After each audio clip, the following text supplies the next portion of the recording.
The USS Janeway is picking up massive ionic fluctuations. The Federation hasn't heard from the Q continuum in 600 years. And Booker says the clicking sound of the Nerissa beetle creeps him out. Hello, everybody, and welcome to the Seventh Rule with Cirroc Lofton. Hello, hello. My name is Ryan T. Husk. Today we're doing a review of Discovery's Season 4, Episode 5, entitled The Examples. And we are joined by associate producer all the way on the other side of the planet, Eve England out in Wales. Yay. So excited to be here. Amazing. Thanks for having me. Eve is also one of the #1 Discovery fans of all time, and she brings a ton of class to our show. So let's have some fun together. This is going to be good stuff. How you guys doing? Yeah, doing good. Yeah, doing good. Is this the first time we heard of the USS Janeway? Yep. I made a note of that too. I was like, oh, okay, the USS Janeway. Mm-hmm. She's in the mix. Yep. And another thing that they dropped in that very first scene was T'Pau. I don't know if you guys caught that, but the guy that was getting sucked in, he's like, hey, T'Pau, are you whatever? Just over the comm links. And T'Pau, as everybody knows, was a character from the original series, also reprised in Enterprise. We could talk a bit more about that later. But that was 2 juicy nuggets they gave us in the first 10 seconds. Eve, you said you wrote and scribbled a ton of notes to get started. What were the big things that jumped out at you besides the awesome USS Janeway reference? Oh, there was just so much to write down at this episode. It just was just full of so many cool little nuggets, and I'm sure there's so many that I didn't get from. I mean, just from from Enterprise, from DS9, and from Voyager. You had all of those little nuggets of information that was just really cool. So I'm sure there was so much more.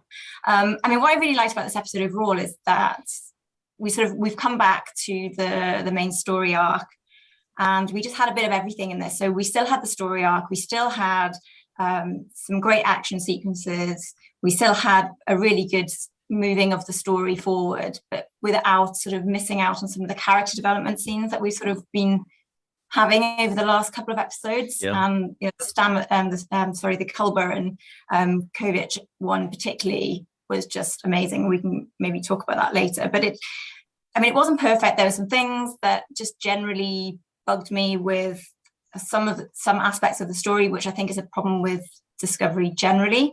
But overall, it just had some great visuals. The music was fantastic, and it kind of left us with so many more questions at the end than we started with. So for me, it was just a really jam-packed, amazing episode. Yeah, we keep talking about that freaking music is so good, and the visuals, the graphics, the sets, it's just unreal. The level, the production value and the level of talent in these departments. I don't know. I was all for it. I loved, like on that planet, just looking at the background, we're watching like these beetles and these people talking. But if you look in the background, the amount of time and effort that's put into the intricacies of the backgrounds is amazing.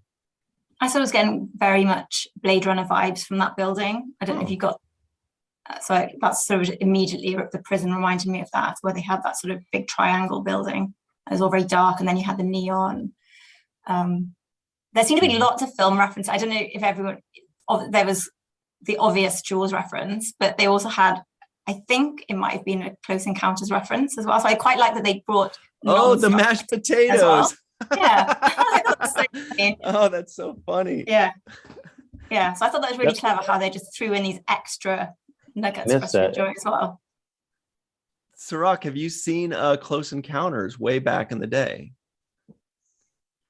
It was I might have, but it's been so long. I don't remember. It was a long time ago. Was it like 70s or maybe 1980 or something like that? Yeah, I haven't seen it for a while, but I just remember that scene where he's on that table with his family and he's making this mountain or something with his mashed potatoes, and everyone's looking at him like, "What the hell are you doing?" Yeah. So I just remember that, and I thought that's what they're referencing there. Oh wow. That was fun. And the Jaws Do the reference, throwback. obviously, when they needed a bigger room was hilarious. I didn't catch that either. Yeah, so yeah, when they're gonna make the black hole, they say, oh yeah, we're gonna need a bigger room. So that's Very good. Wow, lots of good stuff in there. There's Yeah. a lot. There's a lot more too, but we'll get into those a little bit further down the line, possibly. Cirroc, do you have any overall sweeping thoughts on this episode? Yeah, sweeping thoughts. Yeah. Going back to what you said about the sets, the one set that I was really impressed with was Culber's quarters. It seemed like it was Culber's quarters. Stamets had a scene in there where he was changing, and Culber seemed to be coming out of the bathroom, and we saw a little vanity and stuff in the background. So I'm assuming that was the bathroom. So it was interesting for me to see the bathroom in a space station. You know, they usually avoid bathrooms, and those kinds of things. So they had one, and also the design of that room with the white kind of metallic look on it was so. I mean, it was just so clean, so sharp. I thought it was just well executed. And if I was going to be designing my dream home, I would want one of these set designers to design it for me, because they could make something that would be like off the chain. Yeah, off the emerald chain to boot. I mean, that is legit right there. There you go. It's beautiful how they get instead of having sort of lots of lens flares in Discovery, they kind of have these beams of light coming in, which just really do make all of the sort of different textures that they have in the sets and the rooms just really pop. And their uniforms, you get the sort of the reflections off the silver bits on their outfits, which it's visually beautiful and it's stunning. And I think it was particularly impressive in this episode as well. All right, let me I'm just going to jump ahead here because I don't know, it just popped in my head here, but there are two things specifically with reference to acting I wanted to bring up. One was this dude, the smarmy jerk guy that shows up, the jerky genius, kind of reminded me a little bit of the Zach Dorn guy in that Deep Space Nine episode, that, you know, the Stratagemma guy that's like, I know everything, whatever.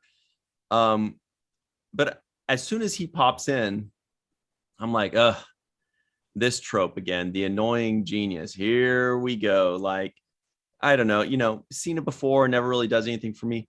But this dude blew me away. I'm like, okay, this actor is clearly somebody that I just don't recognize, but there's no way that this is not a known actor, because he's very good, very, and especially when he was theorizing about, you know, what this black hole thing was, and he was talking about it and asking questions and stuff. I was really impressed with how he was delivering these lines. And I put in my notes, this guy's delivery and understanding of the lines that he's delivering is the best I've seen since Geordi LaForge. I think Geordi holds the mantle for delivering lines that are impossible to grasp, but saying them as if he knows what the hell he's talking about.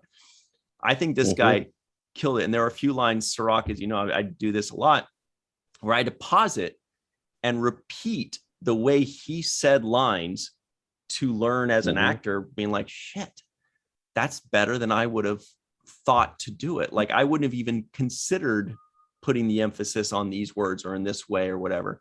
And that just shows a really seasoned and intelligent actor that understands what the words are supposed to mean. And the other one was Michael Burnham at the end. I want to really quickly, before you hold the mic, hold the Michael Burnham thought. I just want to. I thought you were going to say, hold the mic. I don't want to hear you. No. But I need this. No. Now you got the great point you want to make about Michael Burnham, but I want to finish on this character, Tarka, I believe is his name. Grand Moff Tarka. I too was kind of in the beginning not giving him the credit that I felt like he eventually earned from me while I watched the show. But in the beginning, I was like, oh, here we go. This is, because I think they did a little bit of this with what's her name's character? Gray's Sarah. Adira kind of came in with this same entry, Know-it-all, right? yeah. With like the know-it-all who can fix the engine, and she knew all about the sport drive or whatever. She could figure it out. And so we've kind of seen that before. And when he came in, I was like, oh, here we go again. Another Adira, super genius guy character who's gonna, be a jerk.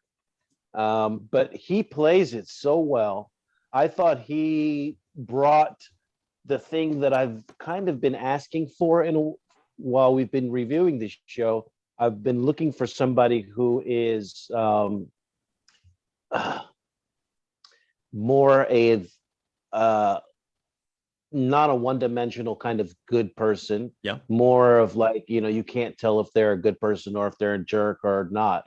And he is playing that exceptionally well, because he actually had redeeming moments when he was sitting down with Book towards the end, and he had that conversation with Book, and even when he started to get through to Stamets, I thought in different ways Stamets was starting to like endear himself to this guy. So and right away when he walks in, he comes in and he starts like, what does he say? He tells the Kelpian, he tells Saru, he's like, boy, these Kelpians have the strangest feet, and I'm like, hey, dude, he's right here, man, the whole time. Yeah, he can hear you, man. The guy good hearing too. But I'm thinking, like, you just walked on the thing, you just got here, and you're over here bagging on, our number one. So I thought that was interesting for him to make that kind of like impression on me right away. I was thinking, well, this guy, he just says whatever's on his mind. But I actually found him to be quite refreshing in this episode. I think he made it more interesting for me. He made his presence felt, and this is one of the better episodes, in my opinion, for Discovery. This is one of their episodes where I believe they are kind of finding their way back to the formula of what Star Trek to me is about, which is this, really elaborate storytelling with multiple plot lines. This episode just dropped this morning, Cirroc, and you are the third person already that's mentioned to me that you found this character to be refreshing. That exact word. It's really interesting that 3 people just in a few hours have called him refreshing.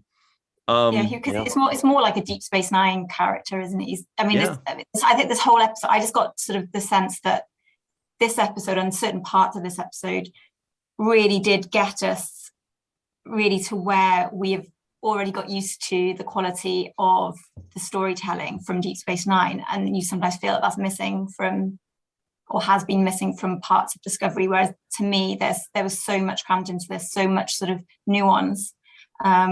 And this character is particularly good. And this character actually, or this actor, sorry, is in The Expanse, and he's very good in that as well. Is he playing a villain? He does, yeah. Oh, the way you smiled means like he's pretty good at it.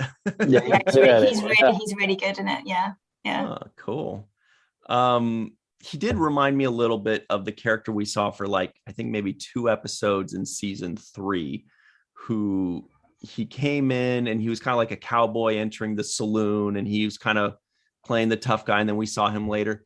That actor as well jumped out at me as somebody seasoned, but I had seen him before. I don't remember what it was in before. I think it was a series about the Branch Davidians, the Waco, Texas tragedy that happened. There was a series, and he played like a radio DJ guy, like a conspiracy theorist type, and he was really good there. Anyway, but so what you're saying, Eve, is he was kind of like this episode's mirror universe Bareil, right? Vedic Bareil. Just like, yeah. Nothing like that, actually. So the other big acting moment that I noticed was at the very end, Michael Burnham, main character of this series, by the way, she says, I guess I didn't write it down, and I thought I had written it down. She said, well, it's not at the very end, but a few minutes left. She says, "Black alert, jump," when they're leaving. Now there was this moment where she shows her feelings, rather than sharing them. And she just, when they're they got to get out of there, their thing's going to blow up or whatever's happening. And she says, "Black alert." And she's fighting it. And then she says, "Jump." And she looks down almost in disgust, almost like she can't look. And she was really like fighting back the tears. She's fighting back the emotion, and she's hating life right there. And she's wearing it on her face. And it's such an interesting moment to watch when an actor fights back the tears, when an actor doesn't laugh or fights getting enraged. What you don't do is usually more interesting than what you do in acting. Kind of like a jazz musician will tell you, the most interesting notes are the ones you don't play, not the ones you do play. And the most interesting thing to watch in an actor's performance is them fighting the urge to say something, or fighting the urge to cry, or not laughing, or whatever it is. And she I thought she knocked that. It was only like a 5-second moment, but I thought she did it beautifully, and I'd love to see more of that. It was really good. Yeah, I agree. And what I particularly liked, what they did in this episode, was showing this journey between the relationship of Book and Burnham from the start, where you have this, laugh a minute sort of banter between them for the first few scenes, where they didn't, they're just taking everything in their stride. And then as it progresses and you get to that scene with Felix at the end, and, Book clearly doesn't agree with her decisions, and he storms out of the bridge at the end, and just that sort of dynamic between them, the pair of them together, I presented that change and how their relationship sort of has got to a different point by the end of that episode. I think they did that really well. And it's largely down to the way that they both acted their respective parts. Eve is predicting a breakup. Just now when you said Felix, it hit me. That's also, I don't know if it's deliberate, but that is a reference to Deep Space Nine as well. There was a character that was mentioned twice in Deep Space Nine episodes named Felix. And Felix was like a cousin or a friend of Nog's that hooked them up with holodeck programs, holosuite programs. He's like, "I got it from Felix," or whatever. Anyway. Don't know. Yeah. Just going back to what you said, Eve, about that scene. I did like that scene when they kind of got back to this ship, and Book doesn't even say anything. He just gives her a look. Yeah. And walks out alone. And that moment, I thought, really spoke a lot volumes to like how disappointed he was in her, and how they did not see that situation with the same sets of eyes, right? He saw it completely differently, and she saw it one way. So I did like those kind of unspoken moments. You just mentioned one, Ryan, where Burnham had a kind of an unspoken moment where there's no words, just acting, just facial expressions, and literally what you're not saying, is resonating on screen. So those are the moments that really, as actors, that you look forward to, that help show that you're capable in your craft. But overall, the reason I feel like this story was better is because the story itself was better. They had more going on. They had these A story, the B story. Still I still have, nitpicks of here and there about certain dialogue and certain moments that they choose to have conversations. They love to be like, we're all going to die in 4 seconds. Yeah. So how does that make you feel, by the way? And they're like, but there's only 2 seconds left. We'll be fine. Go ahead. Yeah. And I'm like, literally, am I the only one who has a sense of urgency here? Because you realize the whole planet is about to be destroyed, guys. Because we're getting stressed. We're like, oh, they're all about to die. And they're like, well, yeah, we'll be fine.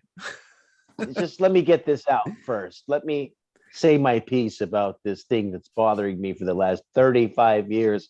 And now at this exact moment, I'm going to say it, It's like, okay.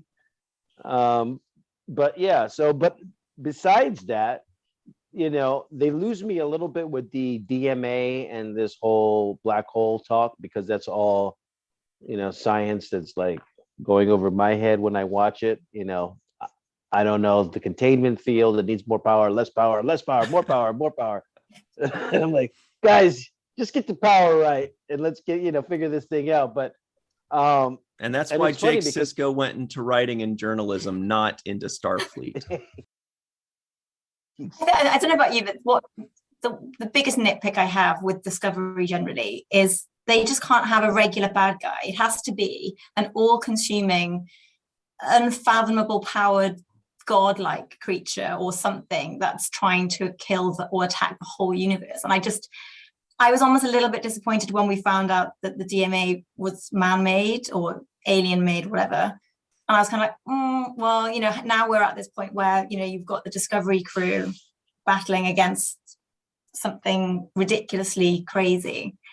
And sometimes I just think that can then detract from some of the more interesting stuff, which I'd like to see more of Discovery. Was it the last episode, when they're talking about the rebuilding of the Federation and the negotiation, the politics. Yeah, that stuff is really interesting. That they've got this unique opportunity where we're in the future and we're seeing something starting over, and we're seeing these little nuggets of where the Federation hasn't really lived up to the Federation that we know, when they're talking about, trying to save those prisoners, and how, they didn't really care about them before because it wasn't their jurisdiction. And you think, well, that's probably just a bit of a lazy sort of argument from the perspective of the Federation. And that's what I want to see more of, rather than them battling against some godlike creature who's created something which it just sounds, when Taka was talking about the power of this thing and they're referring to them as gods, you just think, well, how on earth are they going to protect or, defeat something like that? And I just hope that doesn't become the and it becomes just more of an action sequence about them trying to beat that. I hope they continue to do some of the more interesting political stuff, in my opinion. Love that stuff. And now, speaking of all-powerful gods, if you'll notice, they mentioned 4 possibilities, and our boy Tarka, Grand Moff Tarka, I saw 3, by the way. He eliminated I saw 3. He said, I saw the Iconian Empire was 1, the Q Continuum, and then the 10C. But what was the 4th one? Oh no, the 10C was what they were calling it for now. That was kind of like their placeholder, which was interesting because that reminded me of Species 8472 in a way. But they also mentioned the Metrons and the Nacine. Now, I recognized Nacine, but I couldn't remember where. Luckily, our good buddy Don Crandall leaves no stone unturned. But I did want to say that they shot down all 3. The guy was like, nope, I could tell you it wasn't the Metrons or the Nacine or the Iconian. But he didn't say, or the Q. So you never, maybe there's something there. Maybe, that's the only one that has not been eliminated as a possibility, are the Q. Now, the Nacine and Metrons, Eve, do you know who those are? I don't know who the Metrons are, but I do know that I think the Nacine, aren't they the caretakers from Voyager? Yes. They're that's and that makes sense because they were sort of, very powerful. I think weren't they like blobs as well? I think they were sort of weird blob looking things from recollection. Or was that I can't remember. Right. No, you got it. Actually, I think this is it right here. I'll pull it up. This is Don Crandall snuck these over to us. Check this out, right? Oh, that's it. Yeah. Kind of look like Captain Baudet's head. Yeah. But also, so now the Metrons were one. I was like, I have no idea. Now they were Don says the Metrons were a Q-like omnipotent race that appeared almost like angels in the original series. They forced Kirk to fight the Gorn at Vasquez Rocks. So that big moment of Kirk and the Gorn was because of the Metrons. He also mentions T'Pau, which we covered, and Janeway. He mentioned a slight theme between this episode of being overly punished with that episode that we're always talking about where they're running around in their underwear. Or remember that one in the original or in the early episodes of The Next Generation? I always forget. Justice, I think it's called Justice, where they're running around and there's Cirroc. You remember the one I'm talking about in Next Generation? I've shown you the picture, and you don't. Yeah. You don't usually care too much for the close-ups of that. I heard picture. about it. And so that was an interesting point. And he also points out that T'Pau was also the name of an 80s band. The one that's like, give a little bit of heart and soul, give a little bit of love to grow. Oh, no, I guess not. But anyway, I thought for sure Eve was going to know that one. I didn't think Cirroc knew it. I guarantee 35% of the people that just heard me do that are like, oh yeah, I remember that song from the 80s. There's no way. And he actually, what is it? Don said, he said for the trivioid, the opener, he said I should say the USS T'Pau gives a little bit of heart and soul.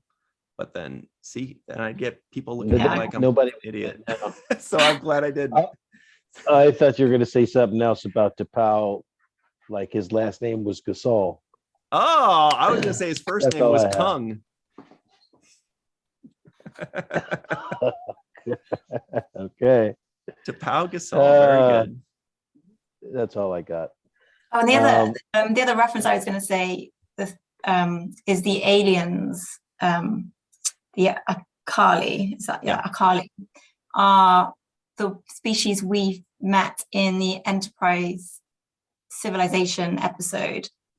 So that's quite interesting, where we've obviously seen them before they were warp capable. So they were a pre-industrial society at that time. Which episode was that? I don't remember. It's called Civilization. So they basically, I think it's one of the early ones in season 1 where they find their first M-class planet and they go down, and it's sort of like a medieval sort of society, and they go down and they're sort of investigating. They discover that there's another alien there, but it's just really interesting to see how we've obviously had 900 years of this civilization evolving. So I just thought it was interesting, and it's actually just it's the same episode that Dr. Sue Gruner had the Hoshi outfit for that she showed us a few weeks ago, which was that sort of medieval dress that she had. So it's from that episode as well. So it's because I hadn't long seen that one. So the aliens, I couldn't quite remember where it was at the time, and I sort of had to think through and then realized what it was. So that's quite interesting, just to sort of see some Enterprise references. And I was almost hoping when they started to talk about Starfleet security that they were going to mention Malcolm Reed in some way, but there's still time.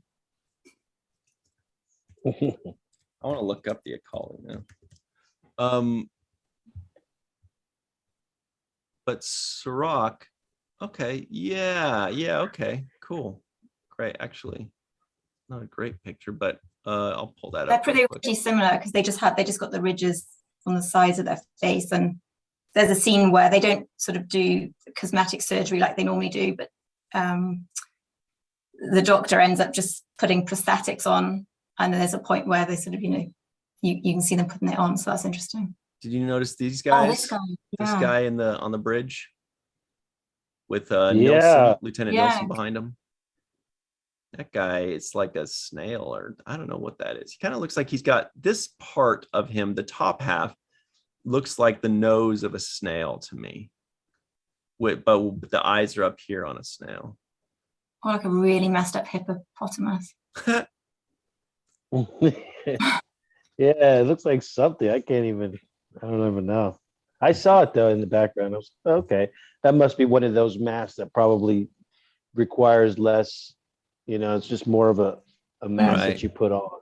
Right. Just pop it on. And Lieutenant Nilsson was there as well. That's the actress that played Ariam in the first season. More on that maybe a little later. But what were you saying, Cirroc? No, I was going to say, when Burnham and Book go down to the planet to go rescue the prisoners, Burnham switches into their planetary gear, which is that black Power Ranger outfit that they wear. Yeah, hell yeah. Yeah, and it just seems a little bit sometimes when I see it, it seems like it's too much. Like, I can understand if it's maybe like a combat thing you're expecting, or maybe you're wearing it because that's your like combat fatigue type uniform. But to go open it just didn't seem like you would be wearing it all the time. But every first, time you're about we change. yeah. It's an emergency. Let's hurry up and rescue these people. I'll be 1 minute. Let me go to my quarters and put on my. Oh, they say 1 minute, but it's usually 10. Exactly. It was funny seeing Stamets getting changed after you mentioned saying that last week, Cirroc, that they obviously spend loads of time changing. We never see them changing, but we actually did see Stamets putting his new smarter outfit on today. Yeah. Well, I will say this.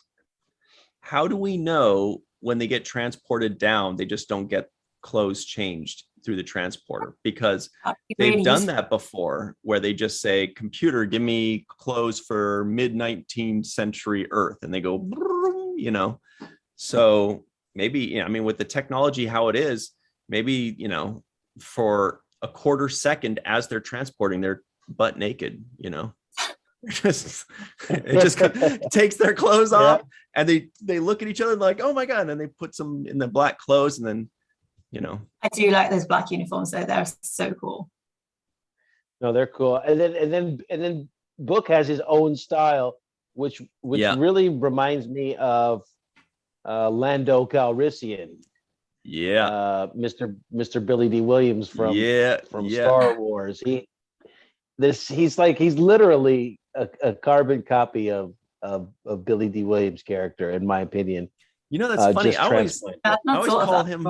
I always call him the Han Solo of the show, but maybe Lando's a better fit for him, because he did have the Millennium Falcon for a while before. Have a better ship, doesn't he? Mm-hmm. And he does best sweaters as well. Like, his knitwear is just amazing. I think we've talked about that in the chat before. It's amazing. Yeah, he's got the Lando outfit. He's got Lando's whole wardrobe. I like that. Interesting. Yeah, you're right. That's interesting. But there were a few moments though that were. Oh, by the way, Jet Reno. Yay! She had a couple of funny. Yeah, she had a couple of lines that I liked. I like the one where in the opening scene where Stamets is kind of running things off, and she's like, "Are you talking to yourself again, or do I have to respond to this one?" And that was funny. And I think at some point she was called the grumpy lady. Over there. I love that. I put that in capital letters in my notes. That was funny. Yeah, grumpy lady. I like her. I think she's. See, and those are the kind of characters that I feel like they needed more of, and they started to bring in, which is good, because they need a Reno type character who's like fussy and grumpy and not always trying to get along and have a conversation about how her feelings are or something. That's what we need. And then they brought in this other Tarka character, another guy that's like not afraid to ruffle feathers and not be friendly sometimes. And I just feel like you can't have a show where everybody's trying to be so friendly and everybody's going through, emotional problems, and, somebody's got to be tough. Somebody's got to be the jerk, or somebody's got to be, rubbing people the wrong way. Or yelling at each other like Saru and Tarka did. Oh, so good. Yeah. Well, another good moment, I thought. Yeah. I like that. And Saru did his Chewbacca scream when he was trying to scream over. It was good. I was like, where did that come from? So that was pretty good too. I think it just had lots of different things, didn't it? You just had lots of different characters. It wasn't all the same usual characters that we see. Right. Including on the bridge. Like, we didn't see Reese or Bryce on the bridge. We didn't see Owasakan. We didn't see Detmer. It was like Alpha Shift or Delta Shift or something.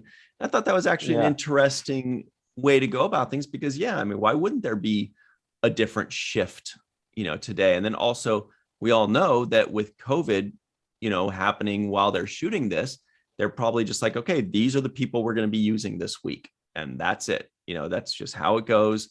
Here's who we have. And I mentioned Nilsson a couple times, and it was good to see her again, because I feel like this is the first time we've seen her this season. She was the actress that played Ariam in the first season. And then they removed her from Ariam, I believe, makeup related and things like that. Ariam, the character, dies in the middle of the second season.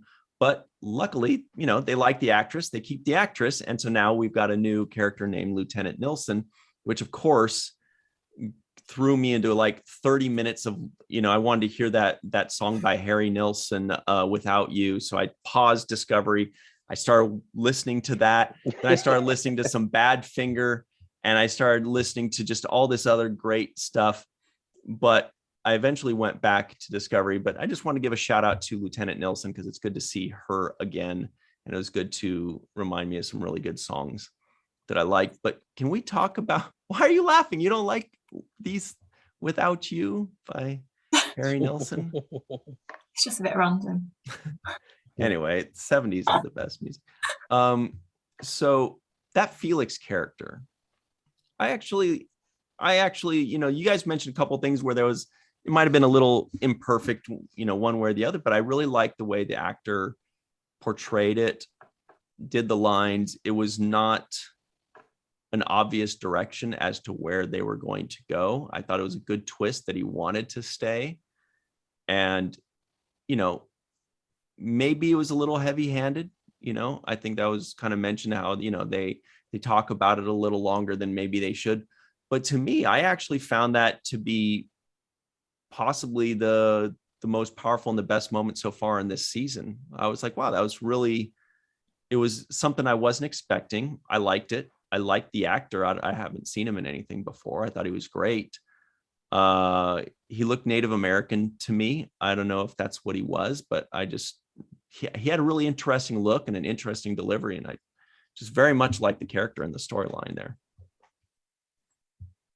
Yeah, it was a shame that it felt a bit rushed as well, didn't it? I really liked that. I mean, I think there was just too much. There was so much in this episode, wasn't there? And a lot of the scenes just did feel a little bit rushed, and that, you actually probably would have been nice to explore that bit more.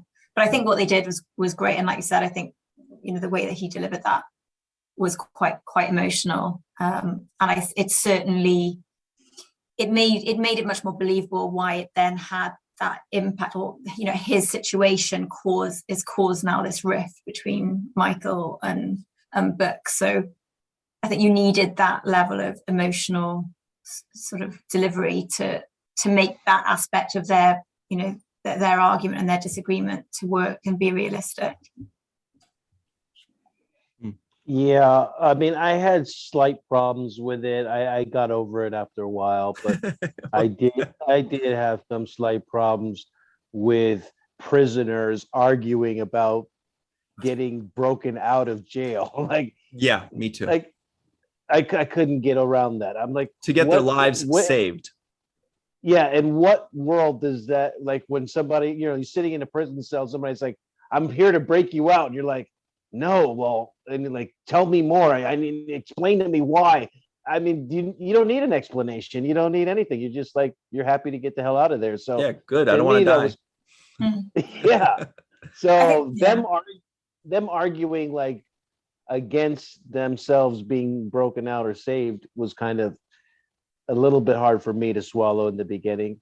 I could buy that the guy wanted to stay behind because he felt guilty for what he had done. That made sense to me. But the other people who, if you're in there for stealing a slice of pizza, you already feel like you shouldn't be there to begin with. Finally. As soon as somebody comes in and says, we're here to let you out, you're like, yeah, finally, where you been at? So, that was hard for me to swallow in the beginning. Just the fact that these prisoners were kind of not jumping to the opportunity to get out of there, you know? I think it was definitely just felt like it was a means to move the story forward. They needed something that was going to sort of get Burnham thinking, and to have that tension in terms of what are we going to, you know, are we going to, what status are these prisoners going to have? And I wonder whether they were trying to make this point about the Federation and where it's going to go, and the fact that it's different to what these prisoners' experience of the Federation had prior to that. So I know what you mean. It did feel a bit strange, but I think it just felt like it was there just to move that aspect of the story on, because you couldn't really buy, you know, they were either going to die anyway, and worst case scenario they'd be just in a different jail. Yeah It's a bit bizarre. One more quick thing. A line that was well written, I thought, was when they were expressing concern or suspicion that this Tarka guy maybe couldn't save them. And he said, "You may not like me, but I love me, and I'm not going to let this thing destroy me. So you, by extension, will be safe." And that was a good point where they're like, oh yeah, this guy doesn't want to die. So obviously he's not putting himself at risk. He's not like some, you know, suicidal crazy guy. He's just a crazy guy that still likes himself. And so that was a well-written line. And I thought that the kudos go to the writers there. Similarly to that, the scene with Culber, that to me was the most powerful episode, part of the episode, and actually of in my opinion.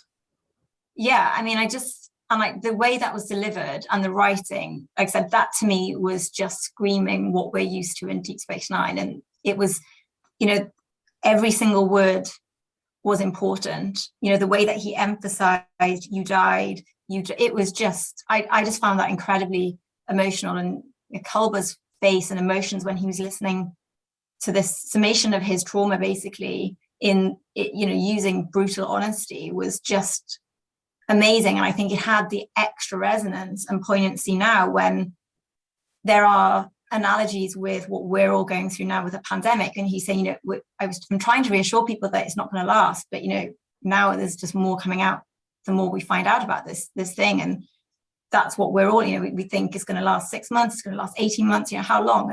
And excuse me, everybody is just in the same situation of how do you deal with that? And I think that, you know, the way that they draw that analogy with that scene was just really beautiful. Yeah, I like that scene with Book and Tarka. I thought he was a very good actor. I wrote down here loose and natural. That's what I felt when I was watching him perform. He seemed very loose, very natural, and loose when I, you know, especially with the words and the science and all of that stuff. He was just running that stuff off as if it was second nature to him. I thought that was really good. Wanted to make a little quick point about the fact that we talked about the Beatles in our free-for-all, I think a week or two ago. And now the central theme of this Discovery episode were Beatles. They look like dung beetles. Didn't they have like those? Yeah. What are those dung beetles or horn beetles? Like the things with the big horn? So clearly Discovery producers are watching our podcast and altering their show based on, you know, our discussion. So right, they're using the Spore Drive to go back in time 15 months to when they were writing it. Well, you guys are smart Discovery writers. Thank you. You guys are good. The other thing I wanted to make a point of was when Saru pulled the plug on the experiment that they were making with the artificial wormhole. With conviction. I thought that I loved it. He was like, experiment is over. And then he started doing, and then he did this like Mr. Burns from The Simpsons walk where he kind of walks away. I thought that was funny. And then lastly, for at least on my end, was when Burnham was in the elevator and the elevator said, "I sense your tone." Yeah. I was like, are we gonna have moments Are we Yes, going to have we these are. conversations now, even with nobody else in the room? It's now the elevator is going to be saying, The computer. yeah. Now the elevator computer is telling you, I think you need to relax. And I was like, oh, please, let's save that for. Oh, the see, I love face-to-face. that scene because I was They thinking, said Zora's getting emotions now, right? yeah, because she said it's recent, Yeah. and I wasn't sure whether they're trying to link that with. I think my imagination's running riot, but I was wondering, is it anything to do with the fact that they had recreated the black hole on the ship, and is Tarka somehow involved in that? Because to me, the whole thing sort of just started getting increasingly creepy. Those last two scenes where you have, okay, Zora, I think the name of the computer is, she can now feel emotion and can sense emotion. And then you've got this scene at the end where Book just, and I don't know about you, but I got the sense that Book knew, or something clicked for Book after he'd spoken to Tarka and when he saw the tattoo on his back, on his neck.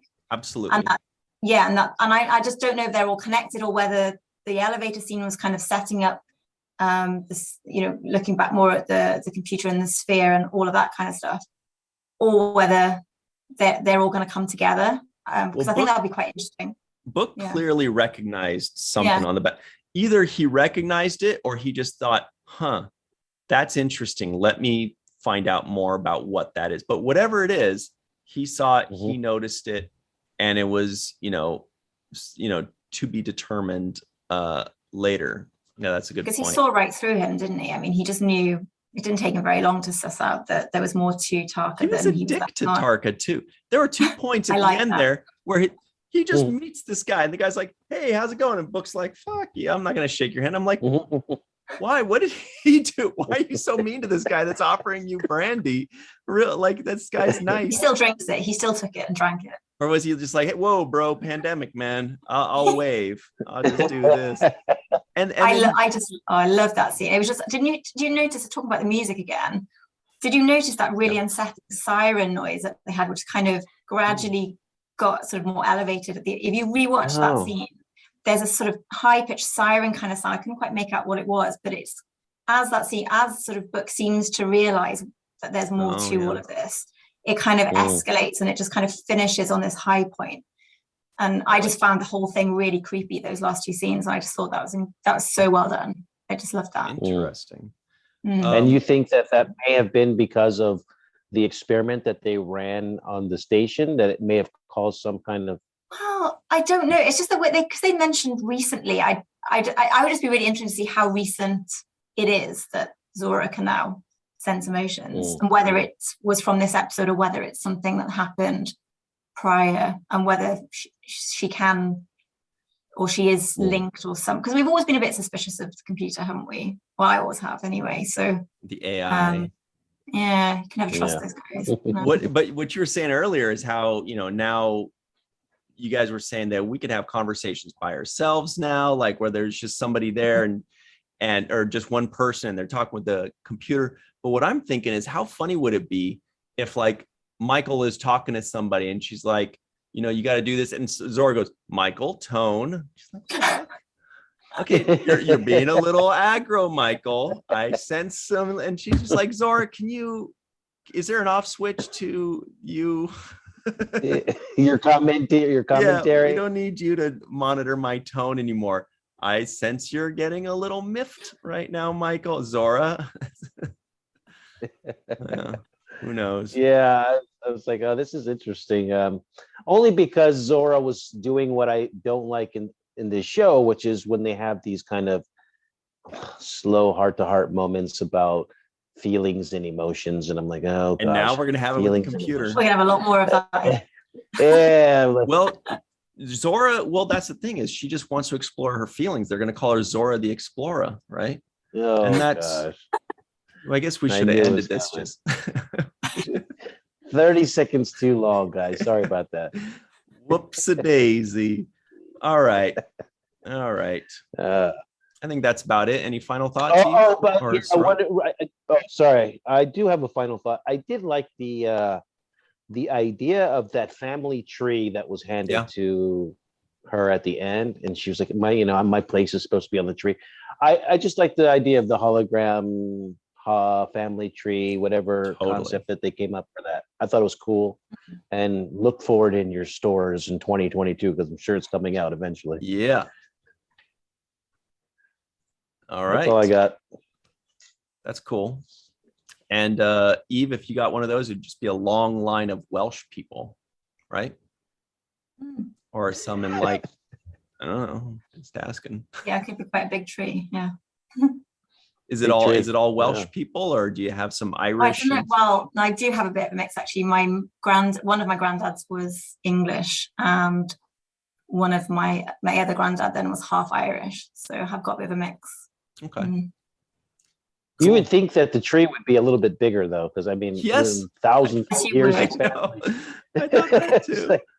It's like 20 people on there. I'm like, I know 20 people in my family. Maybe that's just like the first page or something. You grow it out, and you go more generations of stuff. Like the chia tree. Scroll upwards, yeah. Chia scroll tree, up, right? Yeah. All right. That's about it for us. This was a fun time. Eve, thank you so much for joining in the fun with us. And cool sweater, by the way. She's wearing a cool Christmas sweater from Abyssinian Kiosk. That's Cirroc's sister that does those, and they're awesome and amazing. It's so cool. You can find that in the description box below. It's abyssiniankiosk.com. Cirroc's sister does a bunch of really cool designs and excellent customer service. Thank you, guys. We'll see you all very soon. Thank you all very much. And until next time. Oh, wait a second. Let's not get to the seventh rule just yet. Let us give a very special thanks to Carmen, aka Skillet. Skillet. Yeah, TJ, Jackson-Bey out in Missouri. Bill Victor Arucan. Arucan. There it is. Yvette Blackmon, Tom. Homer Freezy out somewhere in New Yeezy. Eve England out in Wales, right over there. Dr. Marie Segal. Titus Mohler. Tim Baum, John Mann, Darlena, Marie, Rex A. Wood, Dr. Mohamed Noor, Joe Balsarotti, Tierney C, Dieckmann, Joe Balsarotti, and of course, the lovable Dr. Susan B. Gruner. There it is. Until next time, always remember the seventh rule.